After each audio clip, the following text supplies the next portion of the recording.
আজকে আমি তোমাদের 2023-24 সালের স্কুল থেকে যে তোমরা টেস্ট পেপারটা পেয়েছো সেই টেস্ট পেপারের পাঠভবনের পাটিগণিতের প্রশ্নগুলো আমি তোমাদের করে দেখাচ্ছি। তোমরা ভালো করে দেখো, পাটিগণিতের প্রশ্নগুলো আমি তোমাদের করে দেখাচ্ছি, তোমরা দেখে নাও। সঠিক উত্তর নির্বাচন করো। একটি গ্রামের বর্তমান জনসংখ্যা পি এবং প্রতি বছর জনসংখ্যা বৃদ্ধির হার 2% হলে এন বছর পর ওই গ্রামের জনসংখ্যা কত হবে? তাহলে এন বছর পর ওই গ্রামের জনসংখ্যা হবে, সমু চক্রবর্তীর ফর্মুলাটা ফেললাম, P into 1 + r/100 to the power n, P 1 plus r কত 2% বৃদ্ধির হার, আমরা 2 আর 100 কাটাকুটি করলাম এইটা। তাহলে তোমরা এমসিকিউতে এই প্রশ্নটায় রাখতে হবে। এবার আসছে শূন্যস্থান পূরণ। শূন্যস্থান পূরণে কী কোশ্চেনটা করেছে দেখো, এক্স টাকার টি বছরের সুদের পরিমাণ ওয়াই টাকা হলে বার্ষিক সরল সুদের হার কত হবে? এসআইয়ের ফর্মুলাটা ফেললাম। এসআইয়ের ফর্মুলাটা কি তোমরা নিশ্চয়ই জানো, P into R into T divided by 100। তাহলে এসআই কত, সুদের পরিমাণ বলে দিয়েছে ওয়াই টাকা, এসআই জায়গায় ওয়াই বসালাম, পি এর জায়গায় কত এক্স টাকা, আর এর জায়গায় আর, টি এর জায়গায় টি, তলায় 100, ক্রস গুণ করলাম এক্স আর টি আর ওয়াই সাথে 100 গুণ করলাম 100 ওয়াই। তা আমরা আর এর সুদের হার কত হবে বলেছে, তাহলে আর এর মানটা বার করবো। তাহলে 100 ওয়াই, এক্স আর টিটা এপারে নিয়ে চলে গেলাম, গুণে আছে ভাগে হয়ে গেল, তাহলে এত %। তাহলে এখানে কত হবে, শূন্যস্থানে 100 ওয়াই বাই এক্সটি %। তারপরে সত্য মিথ্যা, তারপরের কোশ্চেনটা হচ্ছে সত্য মিথ্যা, দেখে নাও তোমরা। বার্ষিক চক্রবৃদ্ধি সুদের হার 8% এবং প্রথম বছরের মূলধন পি টাকা হলে দ্বিতীয় বছরের মূলধন হবে 2pr টাকা। এটা সত্য না মিথ্যা? এই যে অ্যান্সারটা দিয়েছে 2pr, এটা সত্য না মিথ্যা? তা দ্বিতীয় বছরের মূলধন হবে P into 1 + r/100 to the power, এখানে এন 1, দ্বিতীয় বছর 1 চলে গেল, তাহলে এটা তাহলে কী হয়ে গেল, এই টাকাটা হবে মূলধন, এটা কী হয়ে গেল, মিথ্যা। তোমরা দেখে নাও। নেক্সট 4 দাগের অঙ্কটা দেখো, 4 দাগের কী বলে, 4 দাগের আগেরটা কীভাবে করেছি অঙ্কটা দেখবে।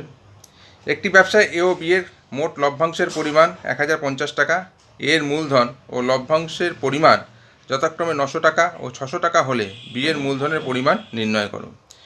এর মূলধন দিয়ে দিয়েছে আর লভ্যাংশ দিয়ে দিয়েছে, মানে 900 টাকা হচ্ছে মূলধন আর 600 টাকা হচ্ছে কি লভ্যাংশ, মানে লাভ, এটা এর। আর এ আর বি এর মোট লভ্যাংশের পরিমাণ কত, 1050 টাকা। তাহলে ধরি বি এর মূলধনের পরিমাণ কত, এক্স টাকা। তাহলে এ ও বি এর মোট লভ্যাংশের পরিমাণ ওরা দিয়ে দিয়েছে, তার মধ্যে এ এর লভ্যাংশের পরিমাণ সেটাও বলে দিয়েছে। তাহলে বি এর লভ্যাংশের পরিমাণ কত হবে, 1050 থেকে আমরা 600 টাকা কী করলাম, বিয়োগ করলাম, তাহলে 450 টাকা। তো বি এর লভ্যাংশের পরিমাণ কত হলো, 450 টাকা।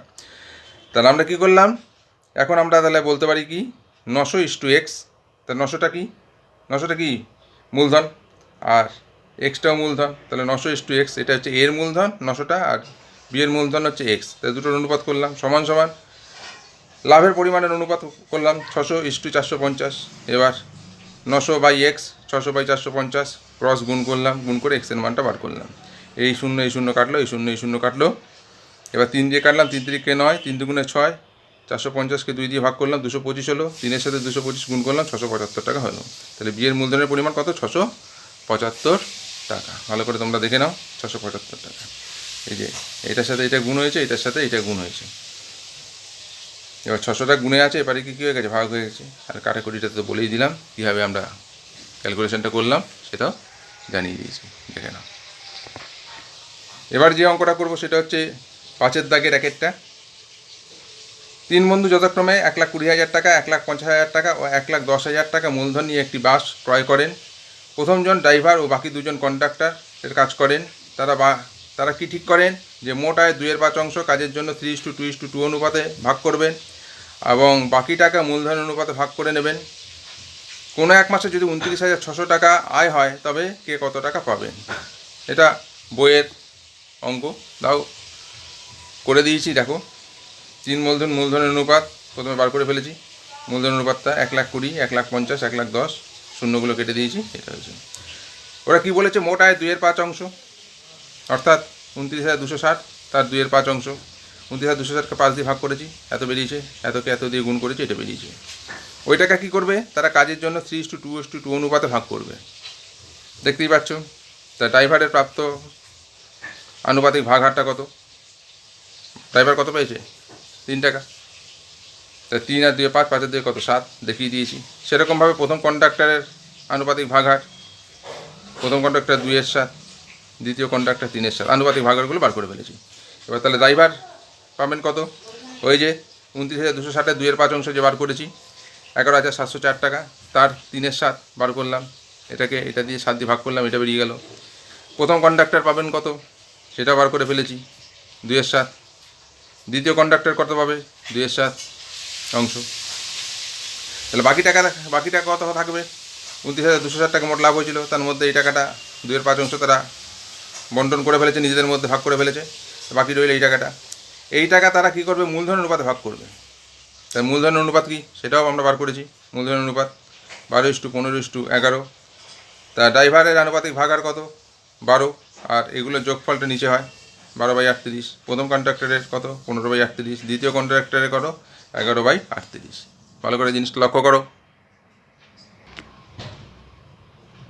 এবার যেটা করেছি সেটা দেখবে, ড্রাইভার পাচ্ছে কত, ওই 17,556, যেটা বিয়োগ করে বেরিয়েছে, তার 12/38, এই যে ভাগ করে দিয়েছি, তোমরা দেখে নেবে। প্রথম কন্ডাক্টর পাবে 15/38, 17,556 টাকার 15/38 ভাগ করেছি, ওই 462 হবে। এবার 462কে 15 দিয়ে গুণ করেছি, সেটাও দেখবে। দ্বিতীয় কন্ডাক্টর কত পাবে, সেটাও বার করেছি, ক্যালকুলেশন করে দিয়েছি, দেখে নেবে।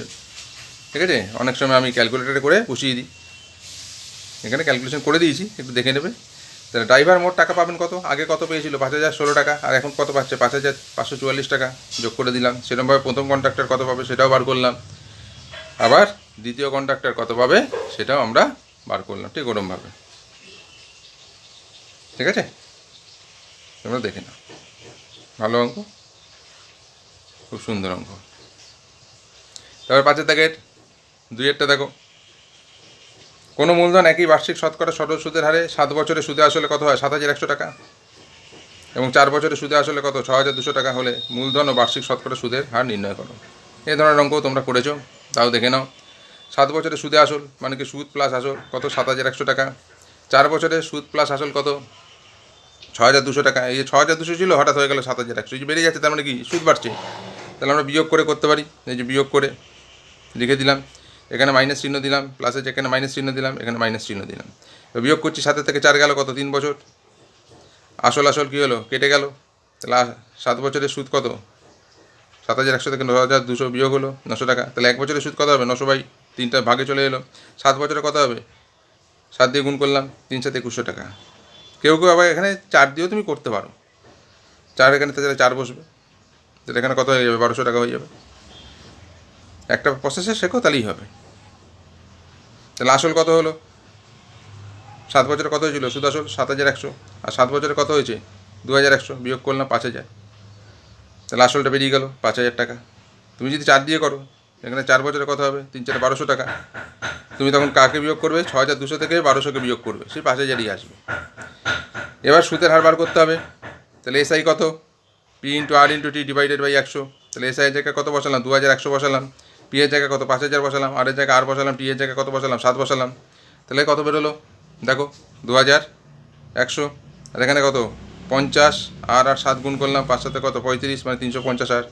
তাহলে এখানে করে দিয়েছি দেখো, 350 পক্ষান্তর করলাম, বাদিকেটা ডান দিকে, বাদিকে নিয়ে চলে এলাম। তাহলে আর এর মান কত হবে, 2,100, 350 গুণে আছে, বাড়িকে ভাগ হয়ে গেল, 0 কাটলো, 210কে 35 দিয়ে ভাগ করলাম, কত হলো, 6 হলো।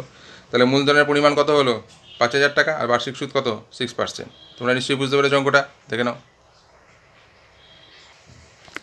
এবার 5 দাগের 3 অঙ্কটা, 20,000 টাকার বার্ষিক 5% সুদের হারে 2 বছরে চক্রবৃদ্ধি ও সরল সুদের অন্তর মানে বিয়োগফল, সরল সুদ আর চক্রবৃদ্ধি সুদের অন্তরটা বার করতে হবে। তাই তোমাকে সরল সুদটাও বার করতে হবে, আর চক্রবৃদ্ধি সুদটাও বার করতে হবে, তাদের বিয়োগফল করতে হবে।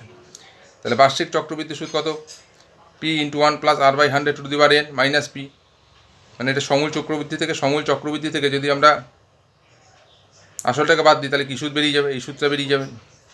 পি এর জায়গায় 20,000, ওয়ানের জায়গায় 1, আর এর জায়গায় কত 5%, এনের জায়গায় কত 2 বছর, বিয়োগ পি এর জায়গায় 20 বছর, তাহলে 20,000, 100কে 100, 100 সাথে 5 যোগ করলে কত 105, 105 বাই 100, 2 আছে এখানে তাই জন্য দুবার লেখা হয়েছে, স্কোয়ার আছে দুবার লেখা হয়েছে, মাইনাস 20,000, এই শূন্য এই শূন্য এই শূন্য এই শূন্য কেটেছি, তারপরে আমরা কি করেছি 200, 105 আর 100, এখানে এই শূন্য এই শূন্য এই শূন্য এই শূন্য কাটো, 105, 105 আর 2 গুণ করে আমরা বসিয়ে দিয়েছি, বিয়োগ 20,000, এটা আমি ক্যালকুলেটর করে নিয়েছি, দেখে নিও তোমরা রাফে করে দেখে নেবে।